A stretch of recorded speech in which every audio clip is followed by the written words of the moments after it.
प्रणिपाताश्री, आदेश करें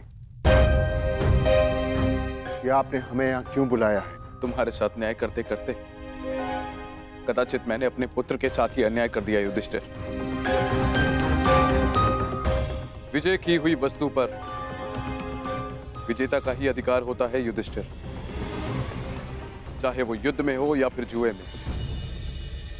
जो दुर्योधन ने जीता है उस पर उसी का अधिकार है, परंतु मैंने भावना में बहकर उससे वो सब छीनकर तुम्हें दे दिया। तो आप कहना क्या चाहते हैं ताश्री? ये चाहते हैं कि हम इन्हें इंद्रप्रस्थ दे दें। और मैं चाहता हूं कि मैं यही सारे कौरवों को मृत्यु दे दूं। कौन रहो भीम, मैं यहाँ न्याय का सबको बराबर का अवसर देना चाहता हूँ, ताकि कोई ये न कह डाले कि हस्तिनापुर में किसी के साथ अन्याय हुआ है। अब ये न्यायी सभा नहीं रही तातश्री, अन्यायी सभा हो चुकी है। ऐसा ना कहो अर्जुन, यदि ये अन्यायी सभा होती तो तुम सब दास होते ना। आप ये बताएं मामाश्री कि इसका हल क्या है? हल तो केवल एक ही है युधिष्ठिर, और एक दांव।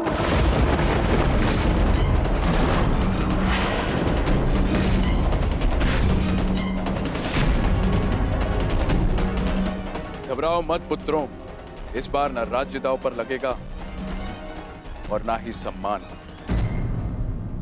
परंतु इस बार जीतने वाला दूसरे के राज्य पर 13 वर्ष का अधिकारी होगा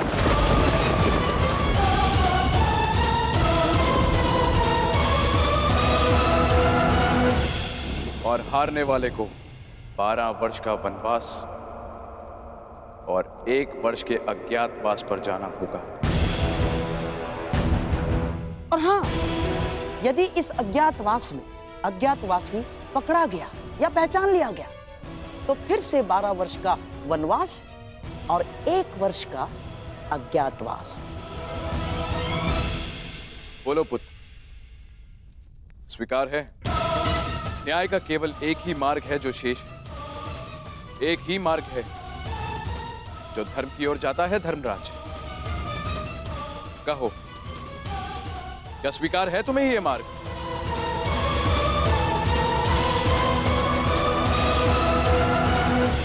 स्वीकार मत करना युधिष्ठिर,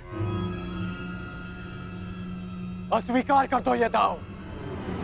अब धर्म के नाम पर एक और अधर्म मत कर बैठना।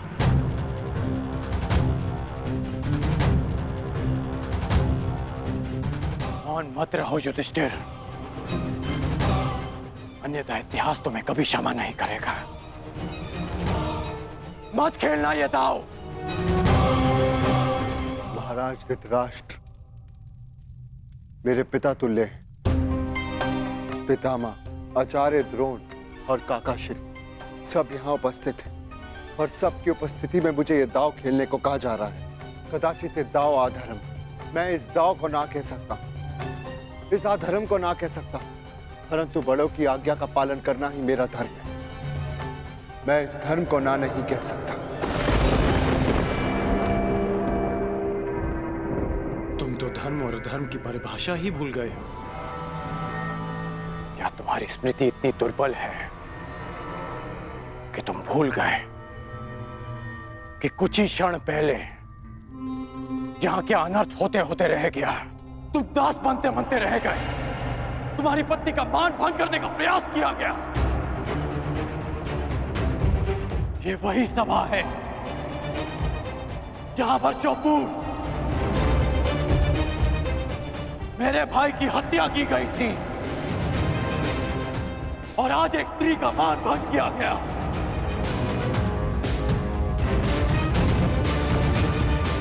और तुम इस सभा में धर्म की बात कर रहे हो। मैंने पहली बार जीवन में किसी से हाथ जोड़कर प्रार्थना की थी। मैंने तुमसे प्रार्थना की थी युधिष्ठिर। स्मरण है या भूल गए? राजकुमार युधिष्ठिर, आपका अवश्य यही सुझाव होगा। मुझे कुछ भी कहने का अधिकार नहीं, कर्ण भोजन। मैंने दोबारा तुमसे प्रार्थना की, मेरा निवेदन मानिए, इस निमंत्रण को स्वीकार मत कीजिए, क्योंकि मुझे संदेह है ये निमंत्रण आपके सम्मान के लिए नहीं, उस अपमान के प्रतिकार के लिए भेज रहे हैं। परंतु तुमने मेरी प्रार्थना नहीं सुनी, उसे अस्वीकार कर दिया।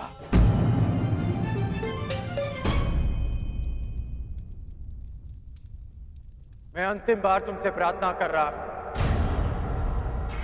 ये दाव मत खेलना। और यदि तुमने मेरी ये प्रार्थना भी अस्वीकार कर दी तो इतिहास का तो पता नहीं, परंतु मैं तुम्हें कभी क्षमा नहीं करूंगा। तुम्हारे लिए मेरी घृणा और भी बढ़ जाएगी युधिष्ठिर। ऐसी मूर्खता मत करना। मेरे धर्म के मार्ग पर ना ही मुझे किसी की क्षमा की चाह और ना ही किसी के घृणा का भय। और इस समय मुझे लगता है कि ताशरी को अन्याय से बचाने के लिए ये खेल खेलना ही मेरे लिए धर्म है।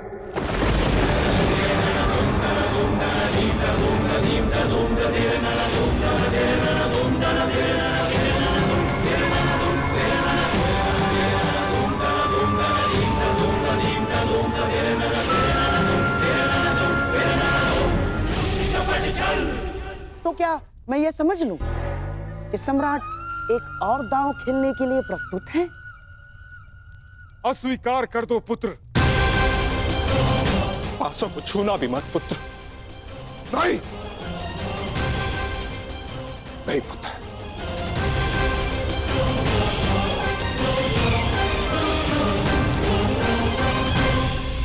मुझे ये दाव स्वीकार है।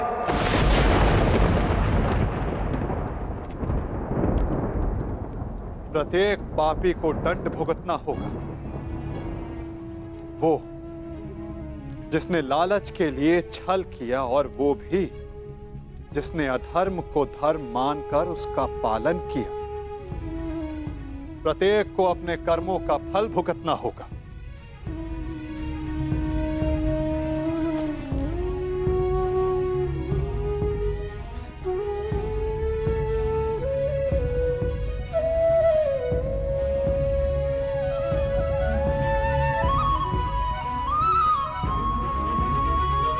परंतु ऐसे नहीं, पलकों पर अश्रु लेकर नहीं।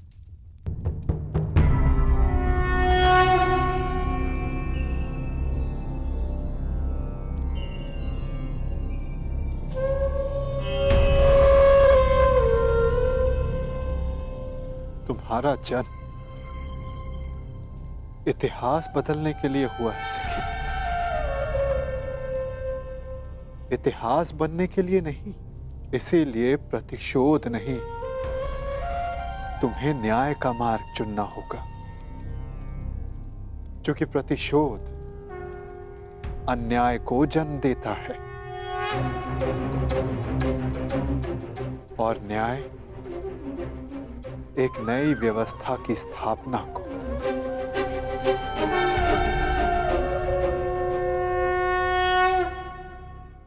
लीजिए सम्राट, आपके लिए खेल प्रस्तुत है।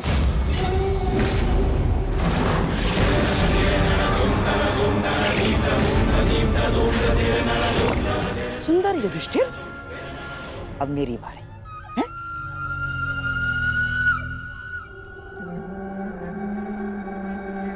पांडवों के वनवास जाने पर उत्सव मनाने की तैयारी शुरू कर दो।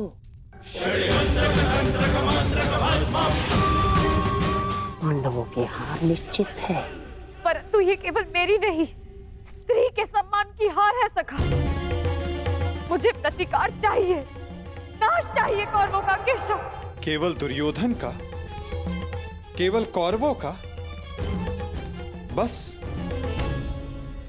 यही उद्देश्य है जीवन का। यदि ऐसा है तो चलो अभी चलते। तुम्हारे अश्रों की सौगंध वासुदेव अभी जाकर समस्त कुरुकुल का नाश कर देगा। परंतु एक बार सोचो, उसके पश्चात क्या होगा। संसार का मार्ग बदलने वाली पांचाली के इस प्रयास को लोग क्या कहेंगे? प्रतिशोध या न्याय की स्थापना? तुम्हें प्रत्येक स्त्री के मान के लिए न्याय व्यवस्था की स्थापना करनी है सखी। केवल दुर्योधन को नहीं, उस सोच को दंड देना है जो स्त्री के मान को पुरुष के दम के पांव के नीचे ले आती है। तनिक सोचो सखी, जिन्होंने साम्राज्ञी के साथ ऐसा किया, वो एक साधारण नारी की क्या गति करेंगे?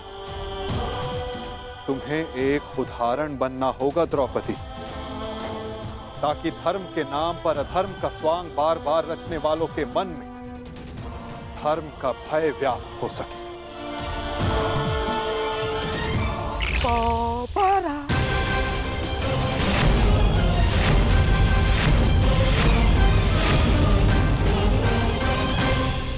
बधाई हो मेरे होने वाले सम्राट।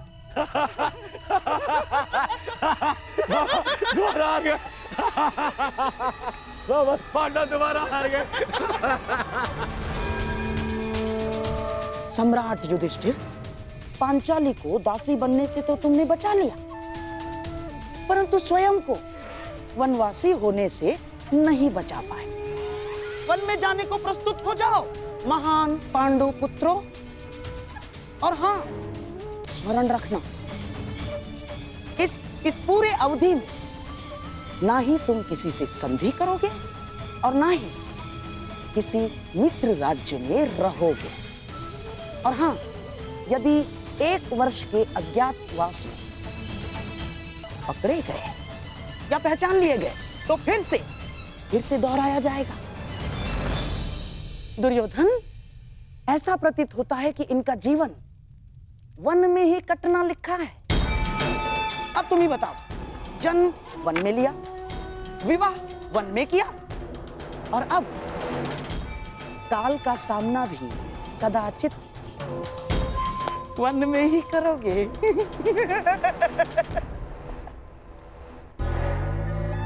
लगता है यही भाग्य का न्याय है।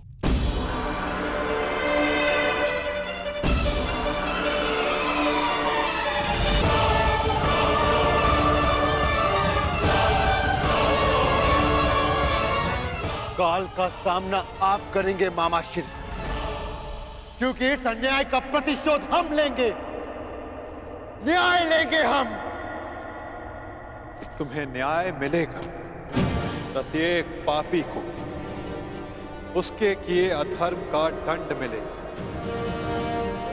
प्रत्येक के कर्मों का फल उस तक लौट कर आएगा सखी।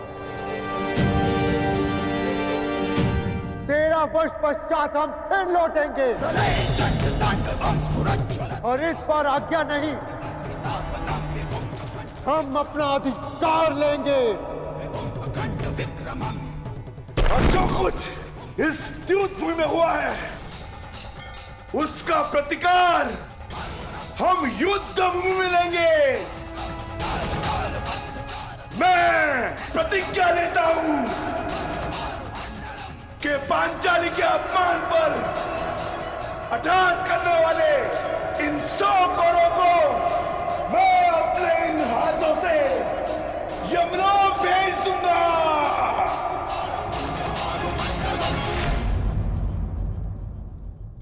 ये मत समझना कि वन में हम विश्राम करेंगे दुर्योधन। हर पल प्रतिशोध की अग्नि में जलेंगे, और जब लौटेंगे तो इतने बाण बरसेंगे, अंधकार छा जाएगा हस्तिनापुर के भविष्य पर। महायुद्ध होगा।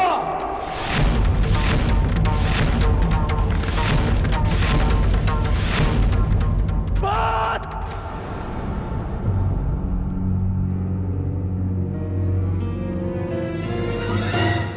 किस बात का प्रतिशोध अर्जुन?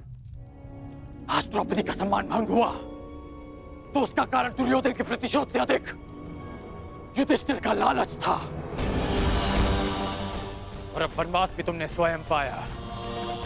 मैं ये नहीं कहता इस सभा में जो हुआ वो उचित था।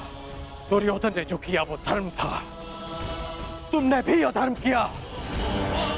तुम्हारे साथ जो हुआ उसका कारण तुम्हारा मिथ्या धर्म है, तुम्हारा लालच है। तुम्हें लगा कि एक बार और युद्ध खेलकर कौरवों को सदा के लिए वन में भेज दोगे। तुम्हें लगा कि यही अवसर है, खेल लो। परंतु अवसरवादी वीर नहीं होते।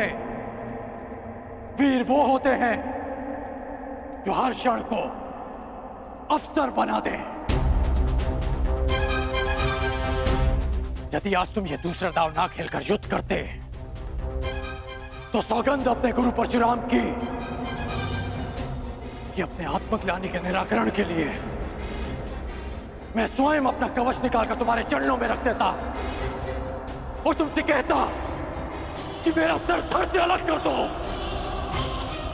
परंतु तुम सब कायर हो। तुमने युद्ध चुना, युद्ध नहीं।